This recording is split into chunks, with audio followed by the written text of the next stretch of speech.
नमस्कार विद्यार्थियों, स्वागत है आपका ओनली यूपीएससी पर। ये है आपकी पॉलिटी क्लास।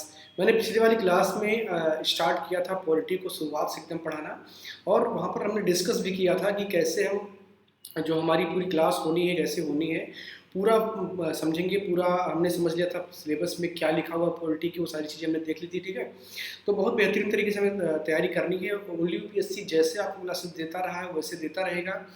बस उन लोगों के लिए कुछ नया है जो हमसे पूछते रहते थे कि अगर हमें कोई कोर्स खरीदना है, कोई बुक खरीदनी है तो कैसे खरीदना है। तो उनके लिए यहाँ पर मैं कुछ लेकर के आया हूँ, वो है आपका, ये आपके लिए जो है आज़ादी के 75 साल पर अनअकैडमी आपके लिए लेकर के आया स्पेशल ऑफर, जहाँ पर आप बहुत ही चीप रेट में कोर्स खरीद सकते हैं। ये सारी चीज़ें आप देख सकते हैं यहाँ पर, इसका डिटेल्स लिखा हुआ है। ठीक है, आपके जो फ्रीडम फाइटर थे उनके नाम पर कई सारे क्लासेस में चलेंगे। ठीक है, तो अगर ये पेड कोर्स आप खरीदना चाहते हैं तो आप डिस्क्रिप्शन बॉक्स में जाएंगे, सारा डिटेल वहाँ पर आपको मिल जाएगा। यदि आप क्लास ज्वाइन करते हैं तो आप हमारा कोड इस्तेमाल कीजिए, उससे आपको छूट भी मिलेगा। ओनली यूपीएससी 10 हमारा कोड है, उसको इस्तेमाल कीजिए। ठीक है, तो चलिए अब बात करते हैं आज की क्लास की। इससे पहले वाली जो क्लास थी उस पर हमने आपसे बात किया था कि कैसे सिलेबस में क्या डिस्कस किया है यूपीएससी ने, क्या वो रिक्वायरमेंट करती है कि आपको कितना पढ़ना है, क्या पढ़ना है, कैसे पढ़ना है, ये सारी चीज़ आपको देखना है। ठीक है, तो यहाँ पर हम आपको उससे आगे पढ़ाना शुरू करेंगे। पिछली वाली क्लास में हमने आपको बताया था कि पॉलिटी और कॉन्स्टिट्यूशन जो है वो अलग अलग चीज़ें हैं, और उसमें क्या अंतर है उसको हम आज समझेंगे। कल के जो क्लास थी उसमें हमने आपको यही समझाया था कि सिलेबस में क्यों लिखा है पॉलिटी और कॉन्स्टिट्यूशन अलग अलग। ठीक है, तो उसके पीछे क्या रीजंस थे। इसके अलावा हमने आपको ये भी दिखाया था कि कितने क्वेश्चन आते हैं हर बार, यूपीएससी कितना पूछ रही है आपसे, उसका पूरा रेंज मैंने आपको दिखाया था। ठीक है, अब उससे आगे हम बात करेंगे, और आज क्लास में हम बात करेंगे पॉलिटी और कॉन्स्टिट्यूशन में अंतर क्या है। ठीक है, तो इसमें बेसिक अंतर क्या है उसको पहले समझेंगे, और एग्जाम्पल से ये भी समझने का प्रयास करेंगे कि जो हम बात कह रहे हैं उसके पीछे दम क्या है, लॉजिक क्या है, हवा में तो नहीं कर रहे हैं। ठीक है, तो पूरा एग्जाम्पल भी देना पड़ेगा ना। तो सबसे पहले देखते हैं कॉन्स्टिट्यूशन क्या है। ठीक है, तो कॉन्स्टिट्यूशन क्या है, इसका एग्जाम्पल आप यहाँ पर देख सकते हैं।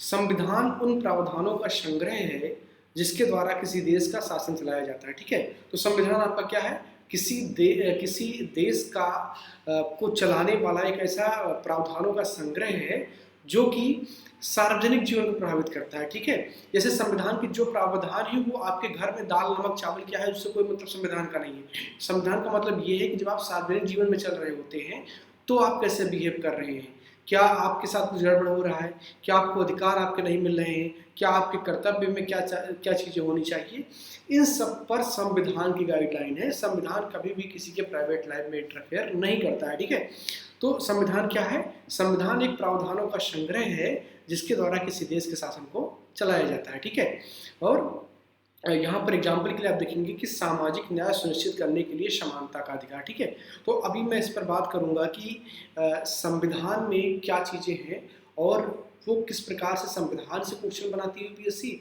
और उसके बाद में ये देखेंगे किस प्रकार से यूपीएससी फिर जो है पॉलिटी को उससे कनेक्ट करके सवाल आपसे बनाती है। ठीक है, तो यहाँ पर आप देखेंगे एक एग्जाम्पल मैंने लिया है, सामाजिक न्याय सुनिश्चित करने के लिए समानता का अधिकार। तो जब हमारा देश आज़ाद हुआ तो डॉक्टर भीमराव अंबेडकर जो कि संविधान निर्माण में अग्रणी भूमिका में थे, वो एक ऐसे समुदाय से आते थे जो कि बहुत वर्षों से दबा कुचला था। तो उन्होंने ये कोशिश किया कि भारत के सभी नागरिक आज़ाद महसूस करें, उनके साथ जातिगत आधार पर भेदभाव ना हो। तो इसलिए हमारे संविधान में समानता के अधिकार की बात की गई कि कोई भी नागरिक किसी से ऊपर नीचे नहीं है। ठीक है, सब बराबर के अधिकारी है। ठीक है, तो इसलिए समानता के अधिकार की बात की गई, और संविधान के अनुच्छेद 14 से लेकर के 18 तक जो उसका भाग 3 है जिसे मौलिक अधिकार कहते हैं, उसमें इसका वर्णन भी किया गया। ठीक है, तो ये है आपका कॉन्स्टिट्यूशन। आपके संविधान में ये मेंशन कर दिया गया कि समानता का अधिकार हर व्यक्ति का अधिकार है। ठीक है, नागरिकों का अधिकार है, ये मेंशन कर दिया गया आपके कॉन्स्टिट्यूशन में। ठीक है, तो ये है कि क्या आपका संविधान है, ये संविधान का पार्ट है। तो होता क्या है कि जो नॉर्मल टीचर जो पढ़ाते हैं, जो वन डे एग्जाम की तैयारी करवा रहे होते हैं, या जो आपके स्टेट पीसीएस की तैयारी करवा रहे होते हैं, उसमें क्या होता है कि सिंपली आपको इतना बता दिया गया कि समानता का अधिकार है 14 से 18 तक, तो आपने उसको पढ़ लिया। लेकिन उससे काम नहीं चलता है, यूपीएससी उससे आगे का सवाल पूछती है, क्योंकि वो सवाल तो एसएससी में पूछा जाता है और आपको यूपीएससी देना है, यूपीएससी उससे भी आगे जाकर के सवाल पूछती है, तो हम उसको समझेंगे कि यूपीएससी सवाल क्या पूछती है, ठीक है। उसके माइंडसेट को हमें समझना होगा, उसकी साइकोलॉजी को हमें समझना होगा, तभी हम जा कर के क्वेश्चन अटेंड कर पाएंगे, उसे सही कर पाएंगे और फाइनली प्री के इस व्यू को तोड़ पाएंगे, ठीक है। तो देखिए, बहुत ज़रूरी होता है अच्छे से चीज़ों को समझना। कई बार या होता है कि आपको लगता है कि बहुत सारी चीज़ें किताबें किसी टीचर ने आपको बता दी, आप ले आए उसको और आपने पढ़ना शुरू कर दिया, लेकिन उसका आउटकम आपको नहीं मिल रहा है क्योंकि आप चीज़ों को समझ ही नहीं पा रहे हैं, ठीक है। तो इस इस सेशन को मैंने अभी स्टार्ट किया, ये बहुत बेहतरीन होने वाला है आपके लिए। यहाँ पर बहुत बारीकी से हर चीज़ की चर्चा होगी और एक एक शब्द क्लियर होंगे कि अगर कोई चीज़ सिलेबस में लिखा हुआ तो उसका मतलब क्या है, या संविधान में जो भी चीज़ें लिखी उसका मतलब क्या है, पॉलिटी में जो चीज़ें आती हैं उनका तात्पर्य क्या है, उन सब पर हम चर्चा करते रहेंगे, ठीक है। तो कॉन्स्टिट्यूशन का परिभाषा आपने देखा, कॉन्स्टिट्यूशन क्या है, यह उन प्रावधानों का संग्रह है जिससे किसी देश का शासन चलाया जाता है, ठीक है। और ये शासन कैसा होता है, सार्वजनिक जीवन का शासन होता है, ठीक है। उसके बाद में हम देखते हैं कि पॉलिटी क्या है, ठीक है, हमें देखना कि पॉलिटी क्या है। तो पॉलिटी देखने के लिए हम करेंगे क्या, ये थोड़ा सा टेक्निकल है, मैं इसको सही करता हूँ, हाँ ठीक है। तो पॉलिटी आप देखेंगे, पॉलिटी क्या है, तो पहले पॉलिटी का परिभाषा आप देखेंगे, थोड़ा सा डेफिनेशन इसका देखेंगे। तो यह संविधान का व्यवहारिक पक्ष होता है। पॉलिटी क्या है, संविधान का व्यवहारिक पक्ष है। पॉलिटी संविधान का व्यवहारिक पक्ष होता है और यह क्या करता है, चीज़ों को आसान करता है। किसके लिए आसान करता है, जो आप संविधान में जो चीज़ें आपके लिए लिखी गई हैं वो कितना जो है एप्लीकेबल है, कैसे एप्लीकेबल है, वो सारी चीज़ आपको मिलती है पॉलिटी में। तो संविधान के प्रावधानों का आसान व्याख्या प्रस्तुत करता है जिसके द्वारा प्रशासन चलाने में सहजता होती है। संसदीय प्रावधान एवं न्यायालय के द्वारा दिए गए निर्णय राज्य व्यवस्था के अंतर्गत आते हैं। पॉलिटी का हिंदी क्या होता है, राज्य व्यवस्था, ठीक है। तो इसमें क्या होता है, आपको मिलती हैं संविधान की ही चीज़ें, लेकिन कह सकते हैं कि उसकी एक व्याख्या होती है, ठीक है। आपको इजी भाषा में बताया जाता है कि अच्छा ठीक है, अगर 14 से 18 आपको समानता का अधिकार दिया गया है तो पॉलिटी व्याख्या करेगा कि वो अधिकार कैसे लागू होंगे, कैसे वो आपको अधिकार मिलेंगे, ठीक है। और संविधान बस केवल एक डायरेक्शन देता है, लागू करने का काम किसका है, पॉलिटी का है, राज्य व्यवस्था का है, ठीक है। अगला स्लाइड देखते हैं, इसको मैं क्लोज करता हूँ, ठीक है। तो अगला स्लाइड आपका ये है, इसको मैं पहले सिलेक्ट कर लेता हूँ, ओके ठीक है। कुछ टेक्निकल चीज़ें हैं, धीरे धीरे मैं सीख जाऊँगा ये सारी चीज़ें, ठीक है। हाँ, ये देखते हैं। तो यहाँ पर आपने देखा कि ये जो परिभाषा भी हम देख रहे थे कि संविधान के प्रावधानों का आसान व्याख्या प्रस्तुत करता है आपका पॉलिटी, ठीक है। तो पॉलिटी जो है उसके दो मुख्य स्तंभ होते हैं, एक तो है आपका संसद, एक क्या है आपका संसद है, और दूसरा है आपका कोर्ट के द्वारा दिया गया निर्णय, ठीक है। संसद और उसके अलावा कोर्ट के द्वारा दिया गया निर्णय, ठीक है। ये दो महत्वपूर्ण है पॉलिटी में, ठीक है। तो पॉलिटी इसी के इर्द गिर्द काम करती है। तो होता क्या है कि जब संसद कोई चीज़ बना देता है तो वो होता है संसद के द्वारा, विधायक के द्वारा, वो चाहे विधानसभा बना दे राज्यों में या केंद्र में संसद बना दे, और जब कोई कोर्ट निर्णय दे दे तो वो भी पॉलिटी का ही हिस्सा होता है, राज्य व्यवस्था का ही हिस्सा होता है। और इसके अलावा जो है संस्थाएं भी कई होती हैं, वो भी पॉलिटी का हिस्सा होती हैं, क्योंकि वह संविधान में सम्मत होती हैं या संविधान से जुड़ी हुई होती हैं। तो अभी आगे भी हम बात करेंगे कि संस्थाएं कितने प्रकार की होती हैं, कैसे काम करती हैं, उस पर भी हम बात करेंगे, ठीक है। तो पहले हमें पॉलिटी को समझना है कि पॉलिटी क्या है, ठीक है। तो यहाँ पर आप देखेंगे कि संसदीय निर्णय और न्यायालयीय निर्णय ये पॉलिटी के अंतर्गत आने वाले दो मुख्य स्तंभ हैं, ठीक है। तो एग्जाम्पल के लिए आपको समझाता हूँ, ठीक है। मैंने आपको बताया कि समानता का अधिकार 14 से 18 है कॉन्स्टिट्यूशन में आपके, ठीक है।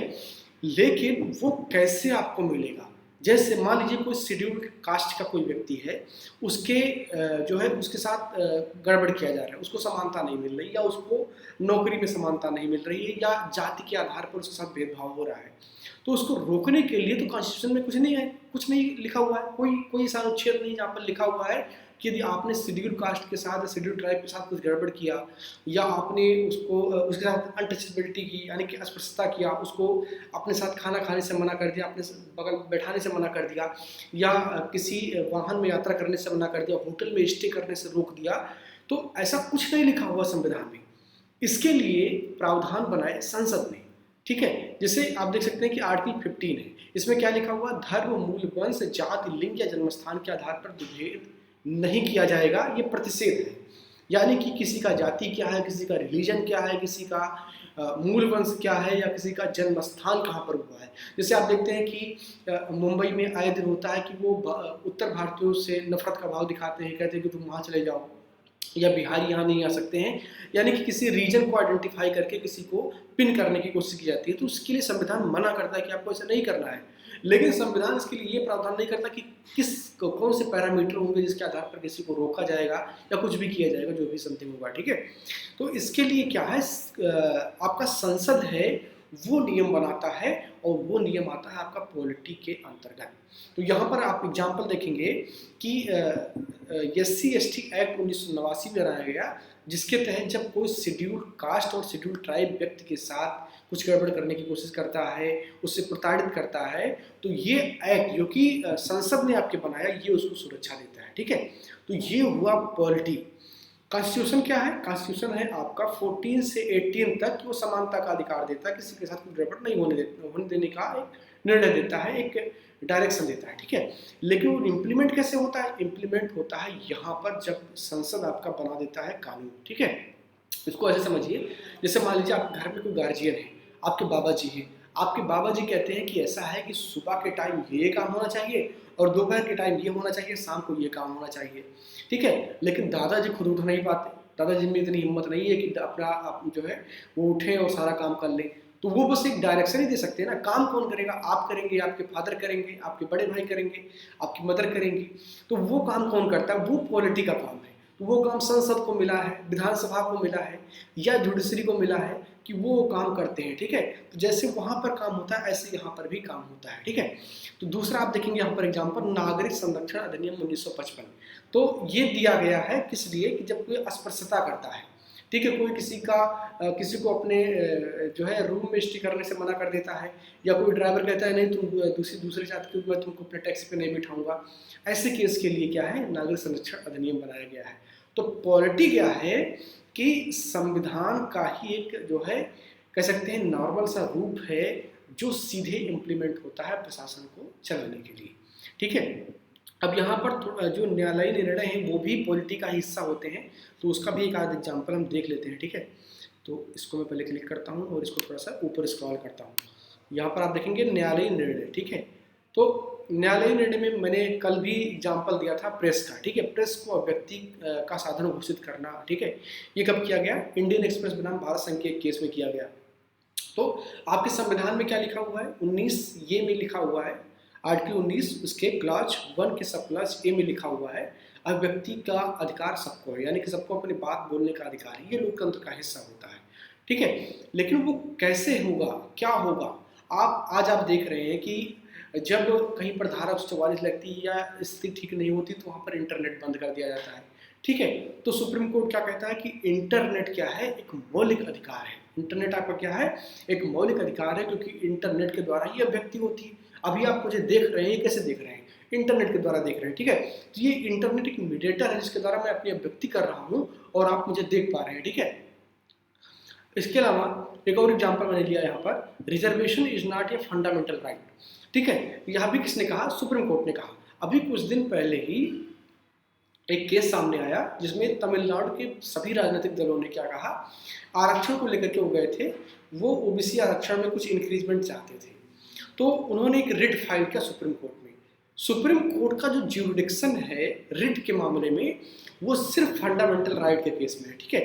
वो मौलिक अधिकार के अलावा कोई और उनका ज्यूरिडिक्शन नहीं है रिट के मामले में, ठीक है। रिट के मामले में ज्यूरिडिक्शन हाई कोर्ट का ज़्यादा है, क्योंकि वो मौलिक अधिकार के अलावा भी रिट जो है सुन सकते हैं, लेकिन सुप्रीम कोर्ट के केस में ऐसा नहीं है।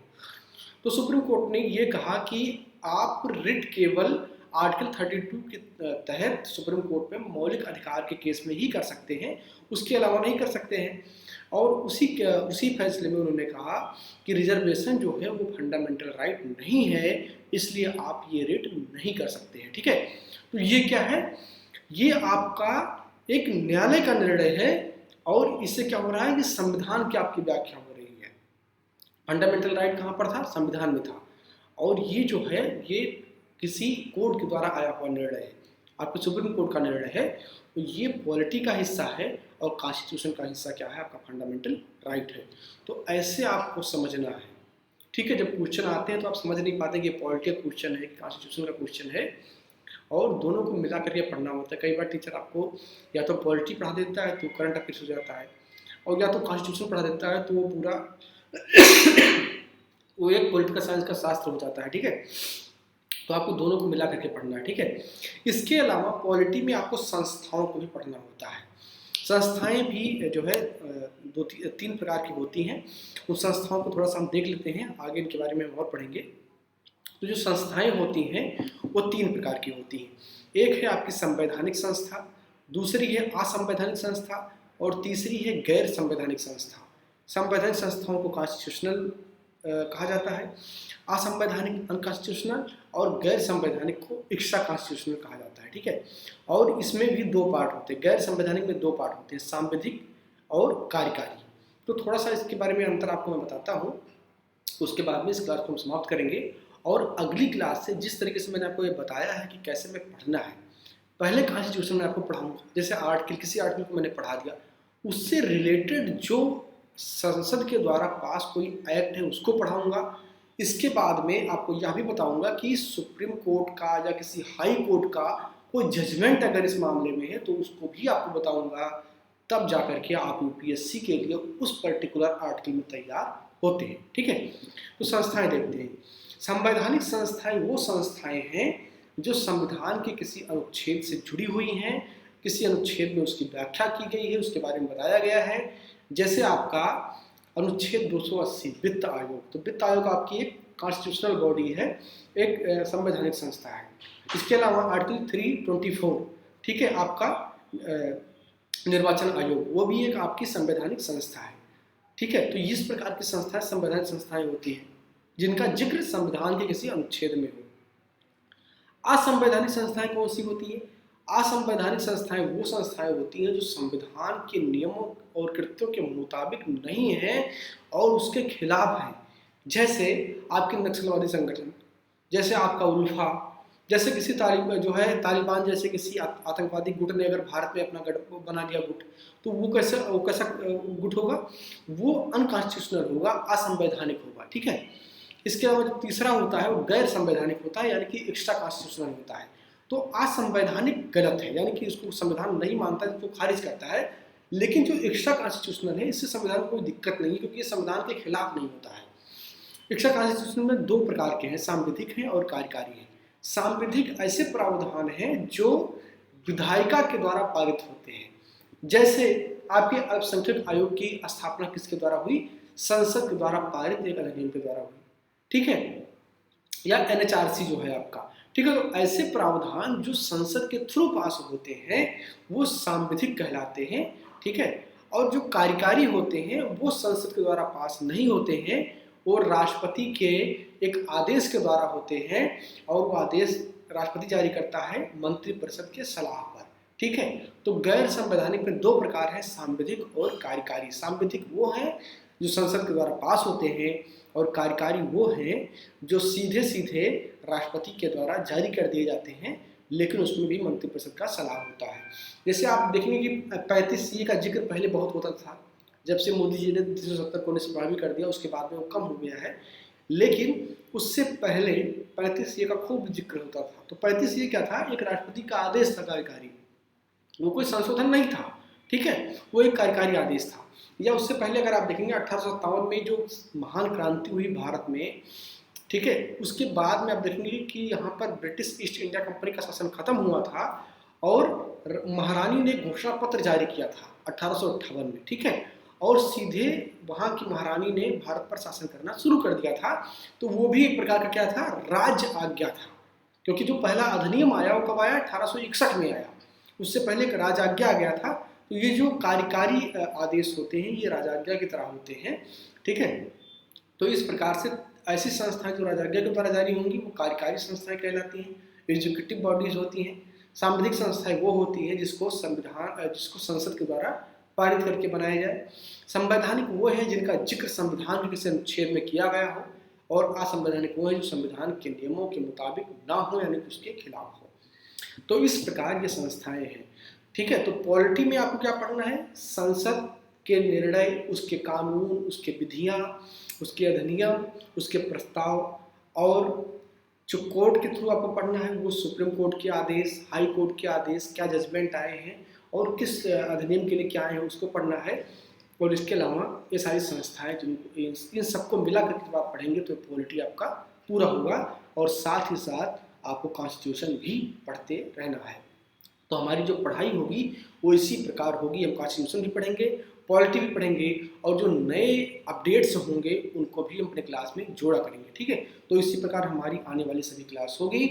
तो मिलते हैं अगली क्लास में। शुरुआत करेंगे एकदम जीरो से, जिन्होंने पॉलिटी का पी भी नहीं पढ़ा है वो भी सारी चीज़ समझ पाएंगे। ठीक है, तो आखिर में फिर आपको बताता हूँ, यदि आप कोई कोर्स परचेज करना चाहते हैं, कोई बुक परचेज करना चाहते हैं, तो इसके लिए आपको जाना है सीधे हमारे डिस्क्रिप्शन बॉक्स में। वहाँ पर आपको बहुत सारी डिटेल्स मिल जाएंगी, जानकारी मिल जाएंगी अगर आप ज्वाइन करना चाहते हैं अनअकैडमी से रिलेटेड। यहाँ पर बहुत सारे आपके लिए ऑफर हैं जो कि चीप रेट में आपको बहुत सारे कोर्सेज, बुक, मटेरियल बहुत सारे उपलब्ध हैं। ठीक है, तो अगर आप ज्वाइन करना चाहते हैं इसको तो आप जा सकते हैं, ज्वाइन कर सकते हैं।